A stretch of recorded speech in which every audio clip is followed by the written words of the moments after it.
Hi there, I'm Kylie Mowbray-Allen from Hello Media. And I'm Jenni Walke from Elephant in the Room Consulting, and you're tuning into Bite-Sized Business Life Podcast, the show that helps business owners get clarity and insight to grow their dream business. Whether you're launching, ready to scale, or figuring out what's next, we discuss the nitty-gritty, the hard bits, the opportunities, and the behind the scenes, and share how we've grown our own companies and helped others do the same.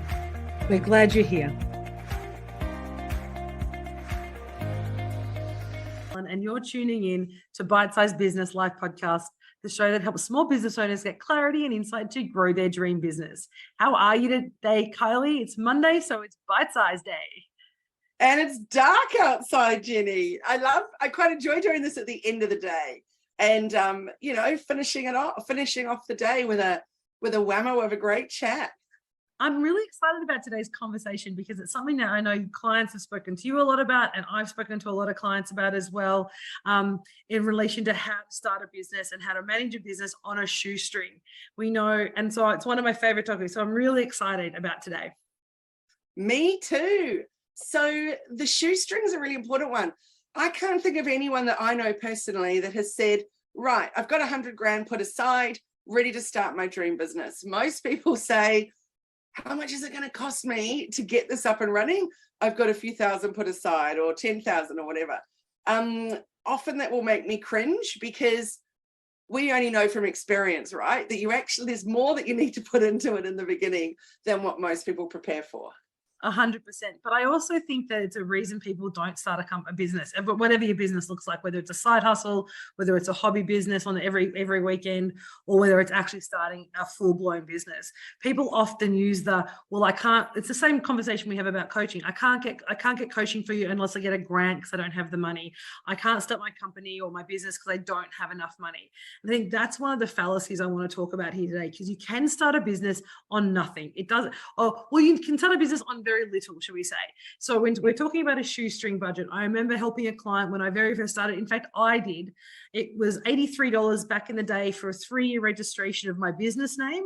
That was to me to be a sole trader. I have an ABN and I could be a sole trader. And with $86 and $23 for my domain name, I could start a company.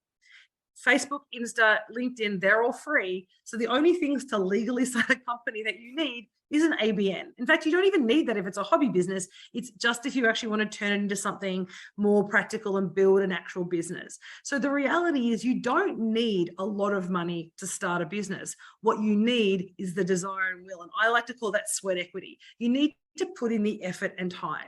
And I know so many people come to me, and many of my clients come to me and say, look, I've got the foundation, I've got the funding, I've got a grant, or I've got this. And so I'm going to throw all the money into building the best website and getting the systems automated. And they buy the most expensive systems and get the most amazing website.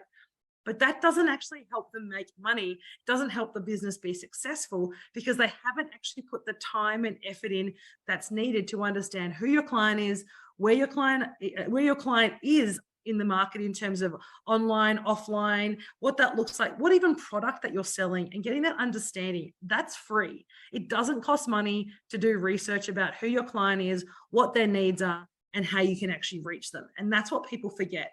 And when we spend too much money up front really quickly, you actually don't earn that. You don't actually earn those stripes, if you like. You don't put that equity into the business.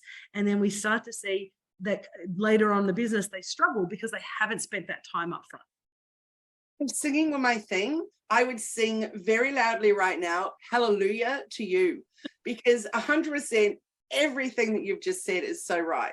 What I do think is right from the beginning, invest in that coach. Because when you say sweat equity, that's a really good one. It's amazing how many people come to me and say, I've still got my job and I want to be able to leave my job and just do my business full time. But they're not willing to put in loads of extra time to actually really build it up. So that's concerning to me, that it's almost like a little part-time gig, which is great. If you just want it to be a part-time gig, perfect. But how quickly and how much do you want to grow that business?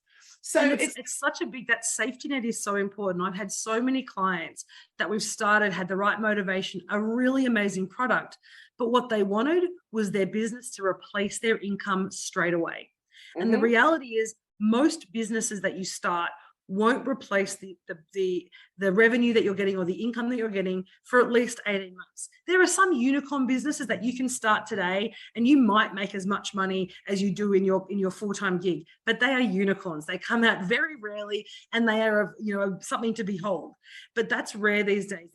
Unless you're doing something incredibly innovative and just out of this planet, you're unlikely to make that replacement income, particularly if your income are high six figures, right? I've got clients who say, well, I'm earning $150,000 in my current business, so I need this business to make $150,000 before I leave. And the challenge is they're only putting in 5, 10, 15 hours a week into their business because the rest of their time is going into that full-time gig. So you don't have that sweat equity. It is literally just a hobby. And that is perfectly okay. But then don't use the excuse that it didn't work and it wasn't a good idea, or I didn't get the right coaching, or my coach wasn't good, or whatever those things that come up in your head if you're not willing to put in the time. One of the most important things to me about sweat equity is around commitment. When you see someone, when you're building a house, and I take this to my partner all the time. We bought a house a year ago, and we've got a builder who did their back deck. We can't do that. We've got AstroTurf going in the backyard. We can't do that. But we had a small piece of plumbing that we could do. I asked a friend how to do it, and we went and we worked it out and we put it in. It was only 90 minutes of our time, but we can now say, we put in that downpipe. We did that. And there's some satisfaction in that, right? That we've actually put in that time. Could we have paid someone else to do it? Sure. But why? You don't need to do that. You actually have what you need. And with YouTube and coaching conversations like this, you can get what you need to actually start that business.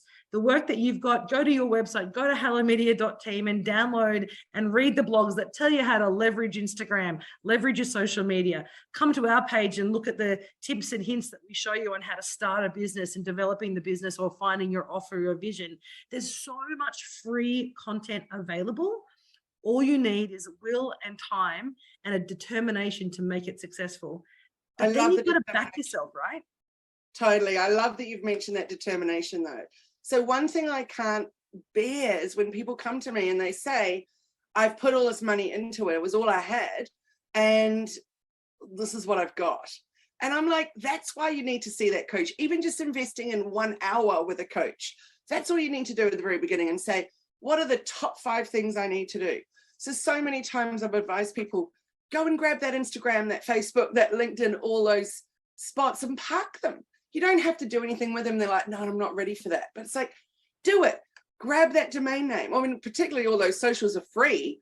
Grab your domain name, put it aside so that you can be working on the website in the back end. But even things like your branding, at least start with something. Come up with an idea. You can evolve it later on, as we talked about last week. But start with something. You need to have an idea of where you're moving forward with. That's right. And I think that's that kind of energy. So first thing that I would say, to build your business on a shoestring is you can probably start. I think I estimated for a client that they needed $250 to get the basics that they needed. So that was a domain name, their website, and that was just a landing page on the website, and all the socials, and to register their business name. And I always say to register for 3 years because it gives you time to grow or play around. Don't do it for a year. It costs you more in the long run, and that actually motivates you to do something with it too, in my mind. But the next thing, though, is that what we forget, like Facebook, like all the free social media is still free to use fundamentally, right? So you can use systems to leverage your time and leverage your exposure. So using MetaSuite, the business suite, the back of the Meta platforms, using automated platforms, using things like Airtable, which you and I have spoken to ad nauseum about how good it is to set up systems, set up your business processes, create your content and leverage your content. There are so many free systems. And I know your website, and I think one of our previous blog on Elephant in the Room has a list of, amazing platforms that you can use for free to start with. You don't need to go and buy paid Canva to start. You don't need to go and buy ClickFunnels. I love ClickFunnels, great program, or HubSpot, or whatever it is, but you can start with the free versions of those products to get your business going. What that also does, if you're leveraging systems, in my mind, is it helps you iron out and decide whether that system is the right one for you. So you might, I know a client years ago who had a coach who said, go and buy the full paid top end version of about 5 or 6 products. And when she came to me, she had no business operating, but was spending $2,500 a month on systems that she didn't know how to use, that weren't right for a business, because a business coach had said, go and buy these things, you need them. That's what I have. So it was a business coach that was about leveraging their own affiliate networks rather than actually what was right for the client. And the client just didn't understand why it wasn't working for her. And so we unpacked it all and we got rid of most of those systems, and she ended up with one. And that, so she went from $2,500 to $150 a month. And we started to leverage that system.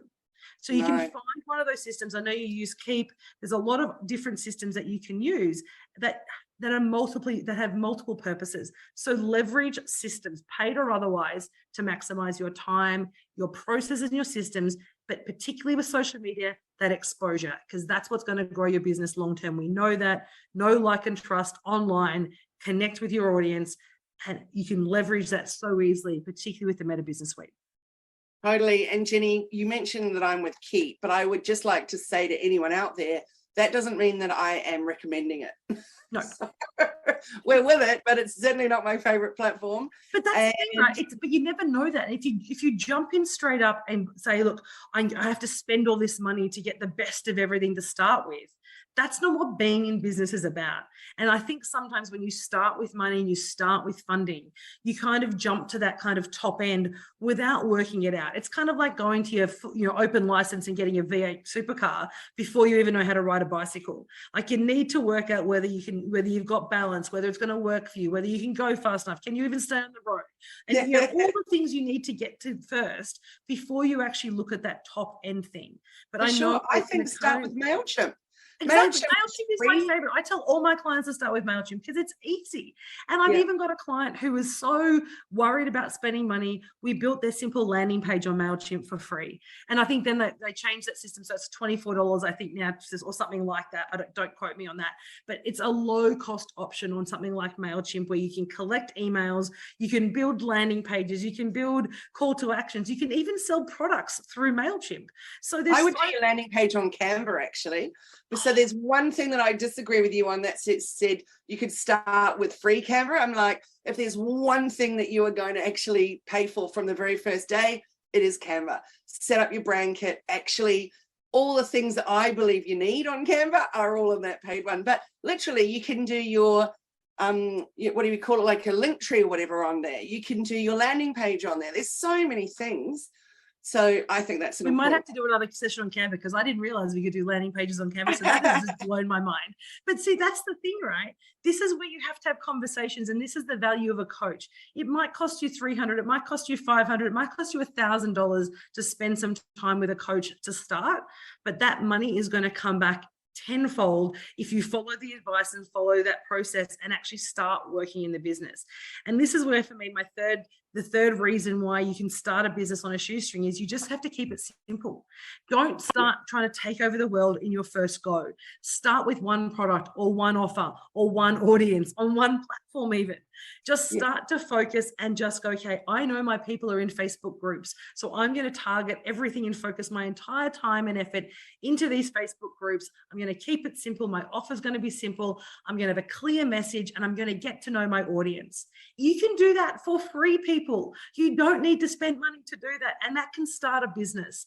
Because remember, a business needs two things: you to actually sell a product, and then people to buy it from you. And unless you're going to take the time to find people to buy your product, you don't have a business. You just have a really cool idea.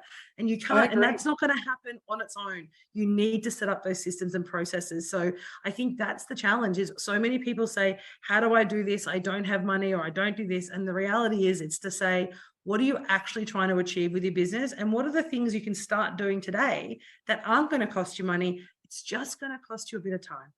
So I would definitely say set up those socials and then go into Facebook groups and show that you're the solution to people's problems. That doesn't mean promote your page and all of that. It's just answer people's questions.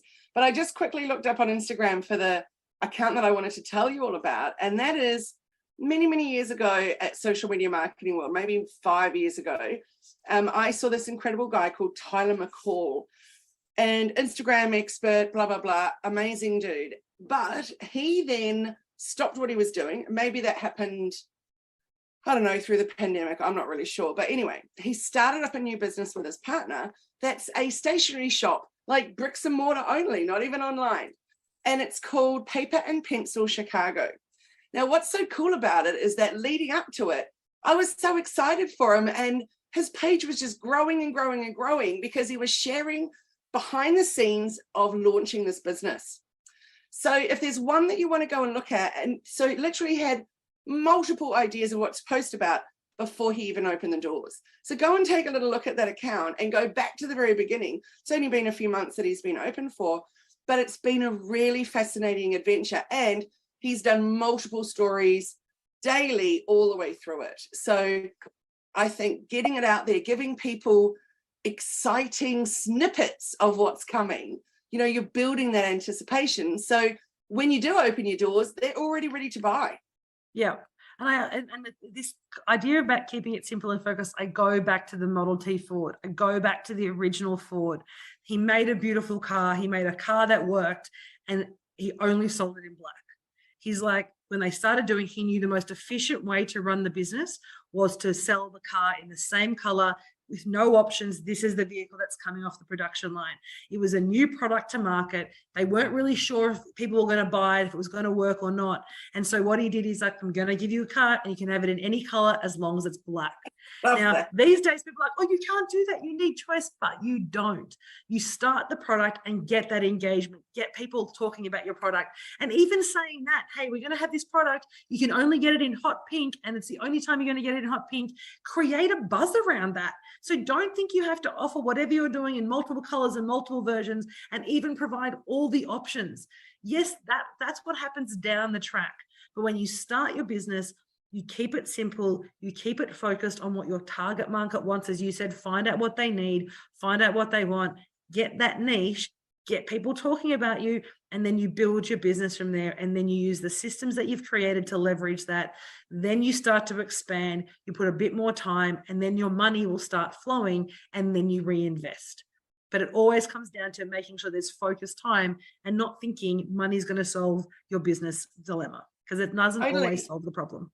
I think also that you can just be so overwhelmed with so many things to do that if you just create a list of 10 things that need to be done to get this business to the next stage. So that might even be to tell people it exists, or to even set up your Facebook page. Well, before that, you really want, I mean, obviously you need to park it, but you need to have worked out, what does my branding look like?